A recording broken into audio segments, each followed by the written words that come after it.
मित्रों नमस्कार। वर्तमान समय में हम देखते हैं कि संतों के द्वारा समाज के चरित्र के बारे में दिए गए बयानों के ऊपर बवाल मच रहा है।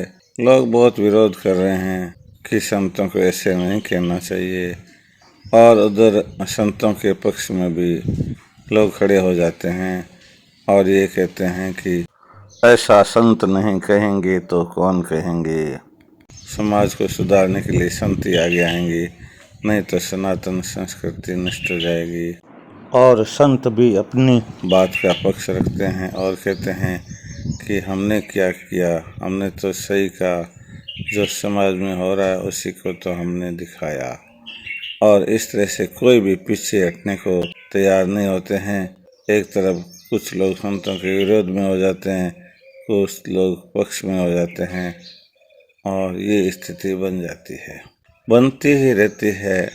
फिर ऐसे भी आरोप लगाए जाते हैं कि संतों के खिलाफ कोई साजिश की जा रही है, सनातन को नष्ट करने का कोई षड्यंत्र रचा जा रहा है। इस तरह से अपने ओर से अनुमान लगाया जाता है, परंतु ज़रूरत इस बात की है कि इसके मूल में जाएं, जड़ तक जाकर के देखें कि आखिर में ऐसा होता क्यों है। इसका समाधान रामचरितमानस में आया हुआ है। भगवान श्री राम सबरी को 9 प्रकार की भक्ति बताते हैं और कहते हैं कि हे सबरी, जिसके अंदर एक भी भक्ति होती है उस जीव का कल्याण हो जाता है। सबरी, आप में तो 9 की 9 भक्तियाँ हैं, इसलिए आप तो बहुत उत्तम हो। और उस 9दा भक्ति के अंदर 9 प्रकार की भक्ति में 8वीं भक्ति का अंश है, जिसमें भगवान राम सबरी से कहते हैं, सपने में भी पराये दोष को मन में नहीं लावे। मैं इसको फिर बोल रहा हूँ, सपने में भी पराये दोष को मन में नहीं लावे। ये 8वें प्रकार की भक्ति हुई। इस भक्ति पर यदि हम ध्यान करें तो ये बात समझ में आती है कि किसी के भी दोष को दर्शन करने से, उसका दोष उजागर करने से, जिसमें दोष होता है वह तो जग जाहिर होता ही है, वह तो बदनाम होता ही है। उसका एक छिपा हुआ दोष है, सज्जनों का, संतों का ये कर्तव्य है। और मित्र भी वही होता है जो कि किसी के दोषों को, अपने मित्र के दोषों को ढकता है, उगाड़ता नहीं है। संतों का ये काम है कि पर दोष दर्शन करे ही नहीं। जब किसी भी संत द्वारा किसी व्यक्ति विशेष के बारे में भी कहा जाता है कि आप में ये दोष है, तो उसके दोष का पर्दाफाश हो जाता है, पर्दा सबके सामने आके उगड़ जाता है। तो वो छिपे छिपाए उन दोषों को रखना चाहता है।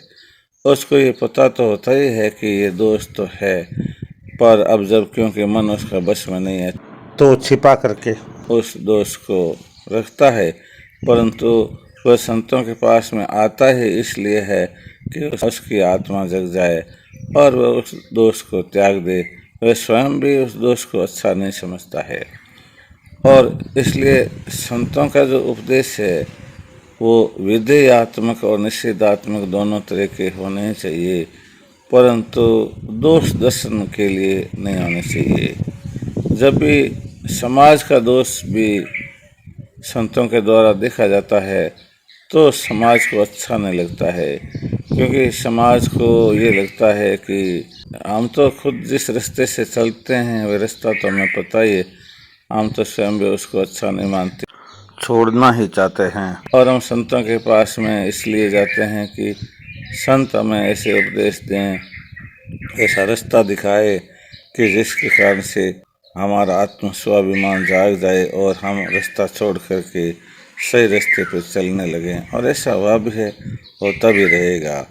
परंतु जब संतों के द्वारा उन दोषों को उजागर करके गिनाया जाता है कि ये दोष हैं, ये दोष हैं, इस तरह से दोषों की ओर अंगुली नहीं करनी चाहिए। तभी कहा गया है कि जब कभी भी हम एक अंगुली सामने वाले की तरफ करते हैं तो 3 अंगुलियां हमारी ओर हो जाती है। 3 गुना दोष दर्शन करने वाले को, दर्शाने वाले को भी लग जाता है।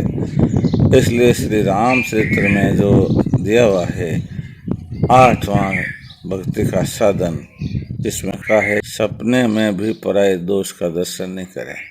यदि सभी संत इस ओर ध्यान देवे और भक्ति 9 प्रकार के होते हैं, उसमें 8वीं भक्ति जो बताई है, उस 8वीं भक्ति का पूरा पूरा पालन करें और पराये दोष का दर्शन नहीं करें तो कोई सवाल ही नहीं है बवाल होने का, कोई विरोध होने का प्रश्न ही पैदा नहीं होता। इसलिए हमें लगातार संतों को भी और हर व्यक्ति को भी अपने ही बारे में, अपने दोषों के बारे में देखना चाहिए, अपने ही दोष दूर करने चाहिए, पराये दोषों के दर्शन भी नहीं करने चाहिए। जय श्री राम, जय श्री राम, जय श्री राम।